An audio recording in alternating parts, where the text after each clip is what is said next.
Luto na po yung ating laing at meron itong batuan.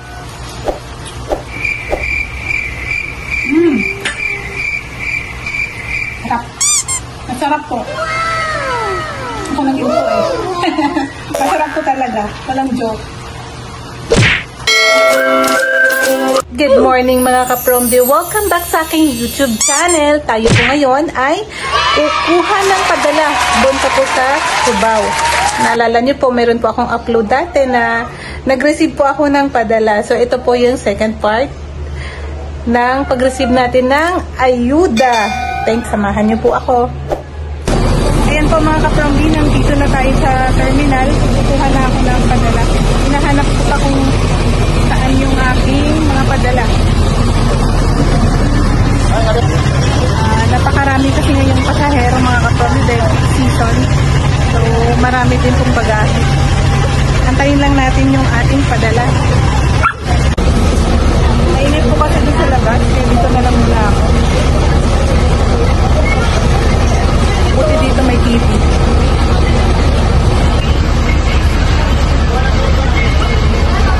Nandito na yung padala namin mga ka-Promdi. Nandito na siya. Itatabi mo lang po muna. A few moments later. Ayan po mga ka-Promdi, nakarating na po ako ng bahay galing Cubao at napaka-traffic po talaga. Kumuha po tayo ng padala. Meron tayong kinuha doon na isang sakong bigas at mga iba-ibang ayuda pa. Hindi ko na nga po na-videohan masyado kasi grabe yung traffic plus yung mga pasaherong sumasakay ng bus. At ngayon, magluluto po tayo ng laing for atin naman po itong ulam para sa lunch natin.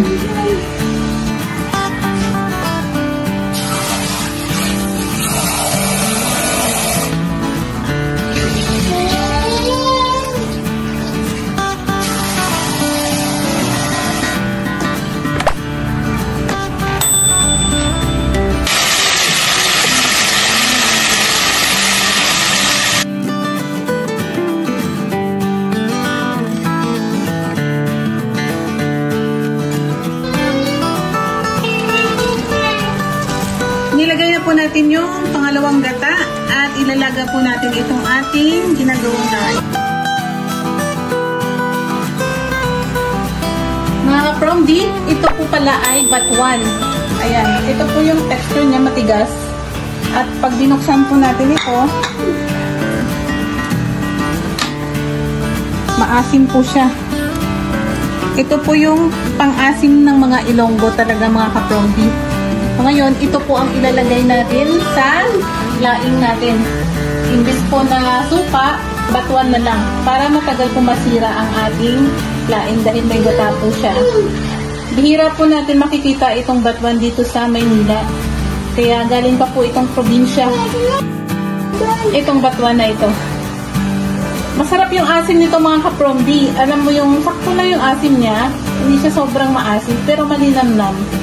So, napaka-natural po yung kanyang asim. Ito po natin yung unang gata. Ilalaga natin ng mabuti itong. Ilagay na po natin yung batuan. Kasi malambot na po yung ating dahon ng gabi. So, hindi natin ilalagay itong dahon na, yung batuan kapag hindi pa po malambot yung dahon ng gabi. Ngayon, malambot na siya. Ito na yung ating batuan. Hayaan po natin itong lumambot para lumabas po yung asim ng ating batuan, mga ka-Promdi.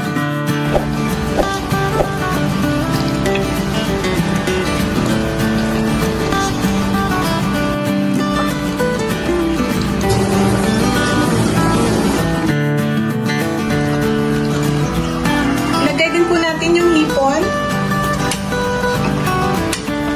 Ang hipon natin.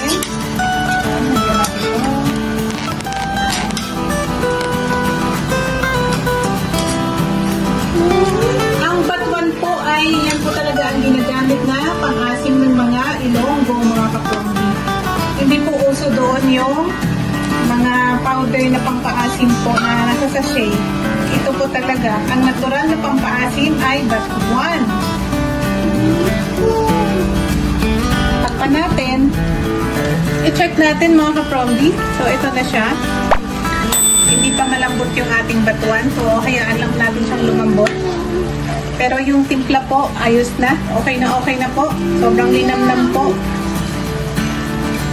Mamaya antayin natin siguro mga 5 minutes pa.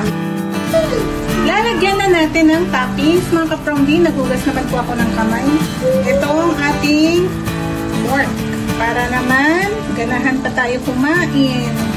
Luto na po ito. Wow! At, luto na po yung ating laing. At meron itong batuan. Yan yung kakaiba dito kasi may batuan. Kaming mga Ilonggo, mahilig kami sa maasim-asim na timpla. Kahit laing po, nilalagyan talaga natin ng konting asim. Masarap. Tinikman ko kanina, sobrang sarap. Tikman ko ulit ngayon. Talaga. Tikman ko po muna.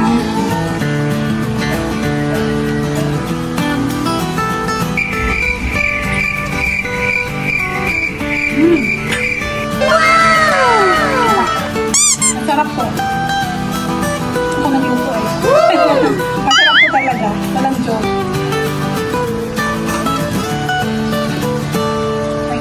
Kain na tayo mga kaprongdi. Wow! Laing po. At meron itong pork chop at tipon. Meron itong bagoong. Parang ginamos na rin ito.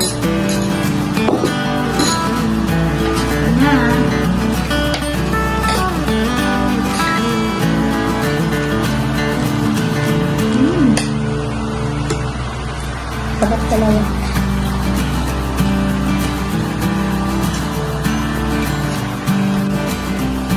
Lasubo.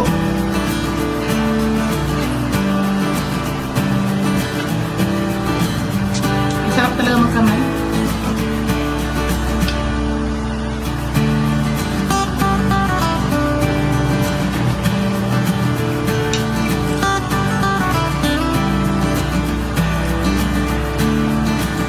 At yan lang po mga kaprongdi.